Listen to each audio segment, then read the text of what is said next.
Could the Knicks' latest move for Karl-Anthony Towns have seriously upset the NBA? In this video, we're breaking down the wild steps the Knicks took to pull off this trade and why it's got the league rethinking its own rules. You'll get the full scoop on the loopholes they exploited and what this could mean for future trades under the new CBA.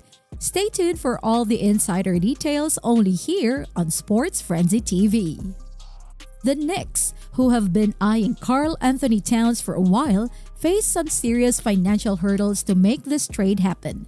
Thanks to the NBA's new collective bargaining agreement or CBA and its tier system, trades have become way more difficult than before. Now, for those who don't know, the CBA is basically the set of rules that governs how NBA teams can operate financially, especially when it comes to trades and player contracts. The Knicks, though, figured out how to make it work, but it had to get creative. To make the trade happen, they needed to send out more salary than they were taking in. So what did they do? They signed 3 players who they had the rights to but weren't actually on their roster. Daquan Jeffries, Charlie Brown Jr., and Dwayne Washington Jr. You might be wondering, who are these guys? Well, they weren't really part of the Knicks' long-term plans. They were signed solely to make this trade work. These players had their contracts signed just to be traded, which is something teams are allowed to do in the off-season. The Knicks wouldn't be able to pull this off during the regular season, but the off-season gives teams more flexibility with trades and contracts, which is why they were able to make these moves now. Here's where it gets even more interesting. Washington Jr. isn't even playing in the NBA right now. He's overseas playing for a team in Europe. So the Knicks had to go out of their way to get him to sign, even though he's not in the league.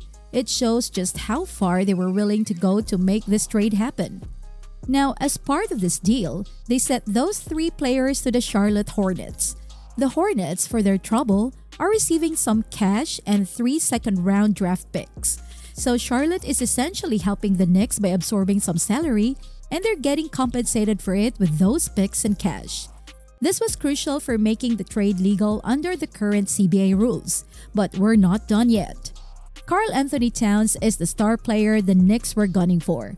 But the problem is, the trade itself wasn't legal until the strict rules of the new CBA. This is where the Knicks had to get even more clever.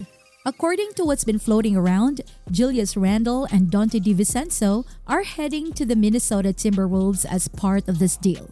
But, and here's the kicker, the trade wouldn't have been allowed under the league's current rules. The reason? The collective bargaining agreement restricts teams that are above a certain spending threshold, the first-tier apron, from adding more salary through trades. To get around this, the Knicks had to sign Jeffries, Brown, and Washington to short-term contracts and include them in the deal. This bumped up the outgoing salary enough to make the trade legal. But that's still not the end of it. The Knicks found another loophole, and this one is pretty mind-blowing. Under the new CBA, teams are no longer allowed to stack multiple minimum contracts to match the salary of a player in a trade. The NBA wanted to prevent teams from loading up on a bunch of minimum contracts and then using them to trade for a higher-priced player. But the Knicks found a way around that too. Instead of signing those 3 players to minimum contracts, they gave each of them just $1 more than the minimum salary. That $1 extra made their contracts non-minimum deals, allowing the Knicks to include them in the trade. It's a sneaky move, but it works. The Knicks essentially said, okay, if we can't aggregate minimum contracts, we'll just make sure these aren't minimum contracts, even though they're only $1 more. It's a loophole for sure, but it's totally within the rules as they're written right now. A lot of general managers around the NBA aren't too happy with the new CBA. It's made trades much more difficult, and we're already hearing grumbling from front offices around the league. The goal of the new rules was to make it harder for teams that are already spending big to add more salary through trades. But clearly, the Knicks found a way around that. This isn't the first time we've seen something like this happen. Back in the early 2000s, there were cases where retired players like Keith Van Horn were brought back on paper just to be used in trades. He wasn't even playing anymore, but he had to sign with the team just so they could use his contract to make a deal work. The Knicks are doing something similar now, signing guys like Washington Jr., who isn't even in the league, purely for the purpose of including them in a trade.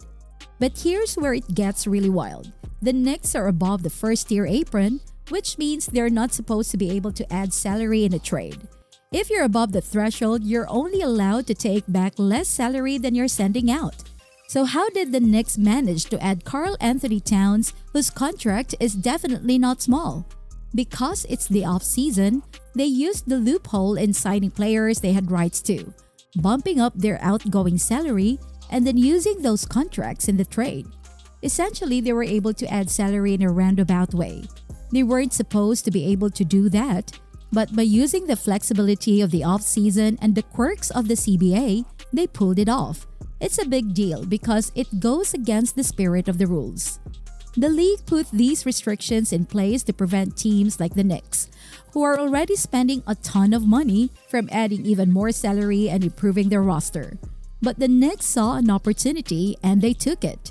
They found a way to get around the rules, and as frustrating as that might be for other teams and maybe even the NBA itself, you've got to give them credit for being smart about it. The kind of maneuvering is part of the game now. Teams are constantly looking for ways to exploit the CBA and get the best deals for the roster. The Knicks saw an opportunity with Karl-Anthony Towns and made it happen, even though it required jumping through a ton of hoops. It's a reminder that no matter how many rules you put in place, teams will always find ways to bend them in their favor. So what happens next? Well, the league might not be too happy about this, and there could be changes to the CBA down the road to prevent this kind of thing from happening again. But for now, the Knicks have made their move and it's legal, so there's nothing anyone can do about it. The NBA tries to close loopholes, but smart teams always find new ones, and that's exactly what the Knicks did here. Honestly, it's impressive. The Knicks, the Timberwolves, and the Hornets all played a part in making this trade happen, and each team had to do some serious maneuvering to get it done. Whether you love or hate the Knicks, you have to respect the creativity it took to pull off this trade. So that's the breakdown of the Knicks' crazy salary cap gymnastics to land Karl-Anthony Towns. Let me know what you think in the comments. Do you think the Knicks were smart, or did they go too far? And how do you think the NBA will respond? Don't forget to hit the subscribe button, like this video, and stay tuned for more updates as we get closer to the season. Thanks for watching, and until next time, stay safe.